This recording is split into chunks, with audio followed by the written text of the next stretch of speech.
Thank you.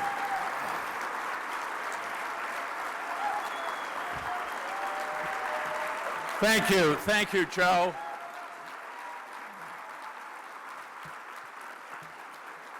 Thank you so much. I used to say, years gone by, do you hear that, Jesse Helms? Do you hear that applause? I think we could even say it now. Maybe he's hearing it up there or someplace else. In any event, it feels good. Thank you, Joe. Long-time friend, effective advocate, someone that all of us up in the Congress and in the Senate, we're always glad to see you. We always welcome you in our office. We always know that you speak truth to power, well-informed, committed, active, involved, engaged in every kind of important battle. Thank you so much for all of your leadership and all you do for this extraordinary organization. Thank you so much.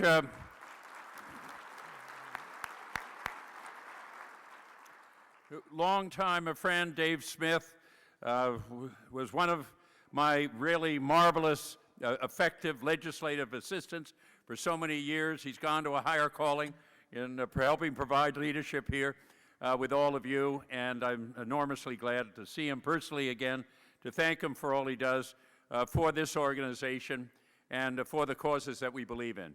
And I was enormously touched again by seeing Judy Shepard here at the meeting. She continues to be an inspiration. She certainly is for me. She certainly is for you. She reminds us of what is important in terms of our country and our society in knocking down walls of discrimination and prejudice and bigotry.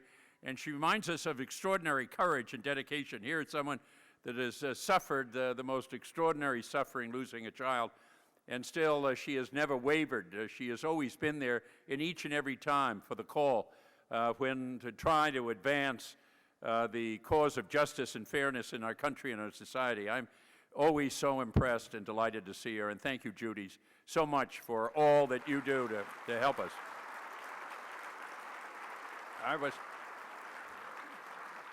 I was just coming in here a few moments ago, and someone was at the door and said, "Did anybody ever tell you that you look like Ted Kennedy?" and I said, yes. Then they said, "Must make you mad as hell, doesn't it?" Not with all of you, it doesn't. Let me just say thank you. You've had a wonderful day yesterday and going out and visiting. How important that is. As someone that is out in the trenches with all of you on so many of these issues, you may think, you wonder whether it really makes a difference in knocking on the doors and letting people know that you're around. Let me tell you, it does. Members of Congress that know that you are around, that you are watching, you know how they vote, you know how they're voting. They know that you're having a meeting such as this, where people are coming from all over the country, that your agenda is out there. We're making it front and center in terms of the national agenda. It's America's agenda. It is important that you get to talk to my colleagues and my friends and let them know not only your own views about these issues, but also what's happening back in your communities and the degree and emphasis of support and life that is behind these issues. Enormously important yesterday. Wonderful series of open meetings today on a variety of different issues. You all deserve a great deal of credit. Taking time that you should probably be family, friends, or businesses, and coming here, and the expense of arriving here, being here, and also the time out of other responsibilities. I take my hat off to you, and let me just say it's enormously important that you are here. We are setting the agenda. You are a part of setting that agenda, and that is what the importance of this meeting is, and success in this agenda is what we are all struggling and fighting for.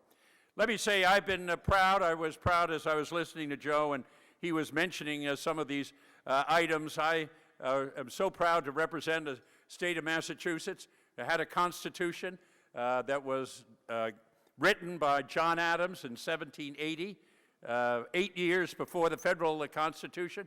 Actually, much of the federal Constitution is copied after what John Adams said, but it was in that Constitution that John Adams wrote were the basis of the rights that were recognized by Margie Marshall, the Chief Justice of the Massachusetts Supreme Court, when she made that famous and important and significant decision, the Goodrich decision, which understood the importance of knocking down walls of discrimination and treating individuals on the basis of their character.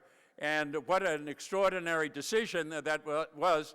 And I was so proud to be one of the few, but individuals that supported that decision, lock, stock, and barrel.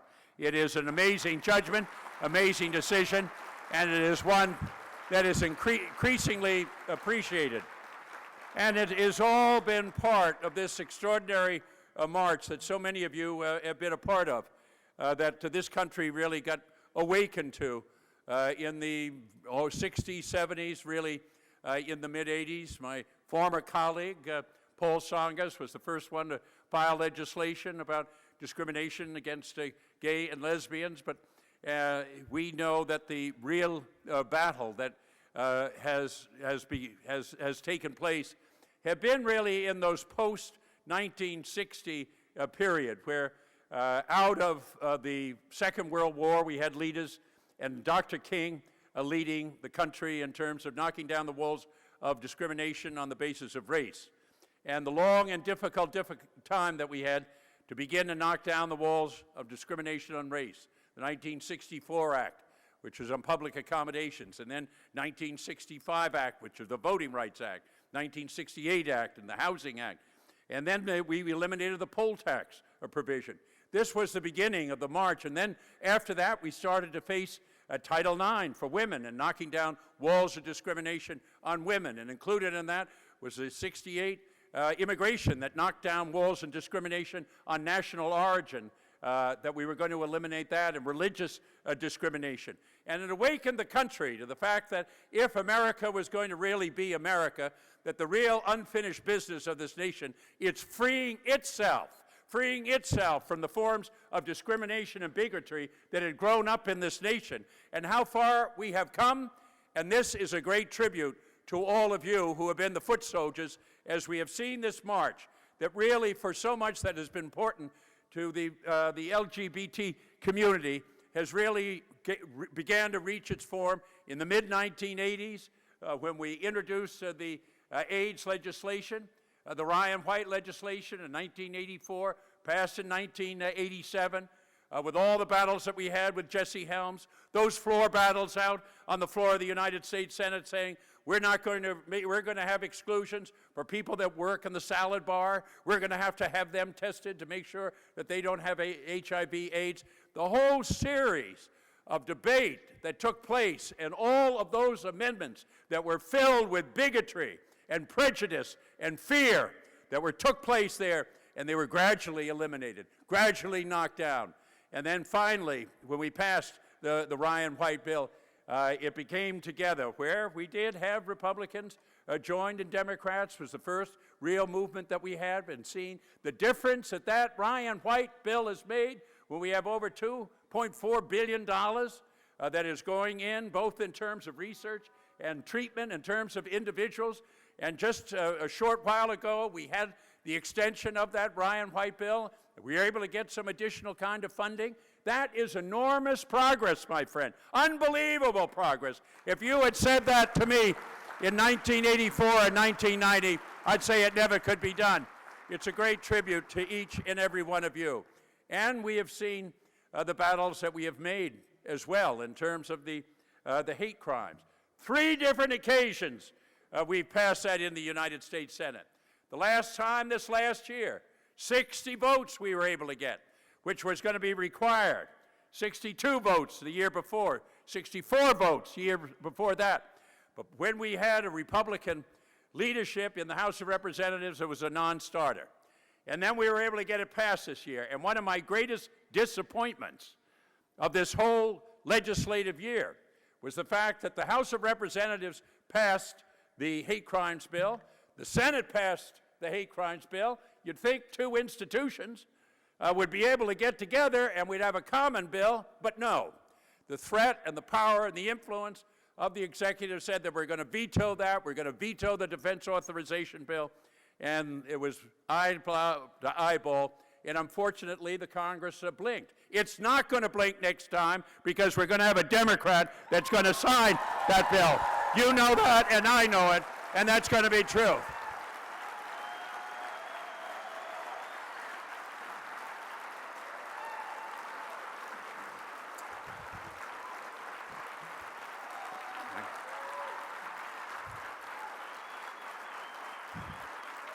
And that, my friend, I was told I couldn't make any political comments.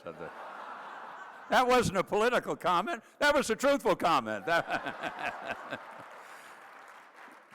And maybe we'll have to wait, but I don't think we should have to wait on terms of ENDA.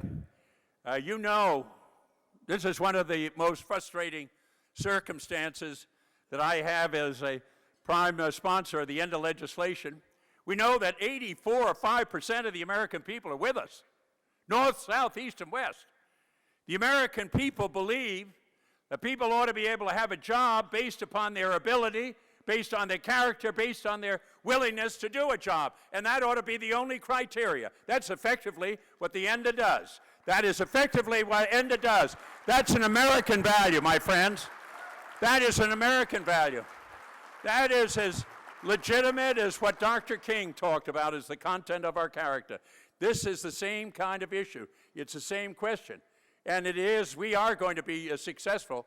We're hopeful of trying to get that up in the Senate of the United States before the end of this year. And if we do, that whistle is going to go out to each and every one of you. And all of you have been knocking on those doors. We get you back again to knock on some of those doors again to try to get simple justice, simple fairness in employment in this country. It is long overdue. It is outrageous that we haven't gotten there, and with your help and your assistance, we're going to get that done. I give you assurance we're going to get that done. If not this year, we're going to get it in the first few years of a new administration. I know that to be true, and you do too. And finally, I'm hopeful that we can at last come to grips with what I consider to be still the residue of the discrimination that we have in the military with the don't ask, don't tell. I was proud to be on the Armed Services Committee and one of a handful that voted against it when it was first brought before the Armed Services Committee and on the floor of the Senate of the United States. What we have seen is what I brought time in and time again. I said, just look at all of the facts. Just look at all of the facts. You look at the height of the Tet Offensive in 1966 and 67. You look at the time of the incidents in the Vietnam and the other battles that we have fought. At the time of the greatest conflict where Americans have been involved in service, there hasn't been no question about the quality of the person that was serving next to someone else in those trenches. Everyone responded with heroism and gallantry. You couldn't find examples. And we defied individuals that came up there and testified to give us examples where people that had a different sexual orientation were not prepared and equipped to demonstrate the kind of heroism that we assume and expect from American fighting men and women. They couldn't find it. I can tell you this is on our agenda. It is front and center on our agenda, and we have to recognize that we have to deal with this issue. Are you going to be with us when we fight that battle in the next administration as well? So, my friends, we have a full agenda. I call this really the march for progress that we have seen, which is an important part, because we're never going to be America till we free from ourselves, this country, from all forms of discrimination and bigotry. But let me tell you, there are forces out there now that are starting to move on in, whether it's in the judiciary, whether it's on the Supreme Court, whether it is in other offices, that don't want this march for progress to continue, that think that we've gone ahead far enough, that don't want us to begin to turn back. I see it every single day up there in one form of another.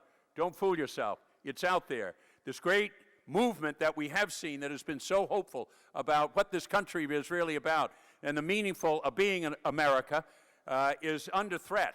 And we have to recognize it. We have to understand it. We have to see it.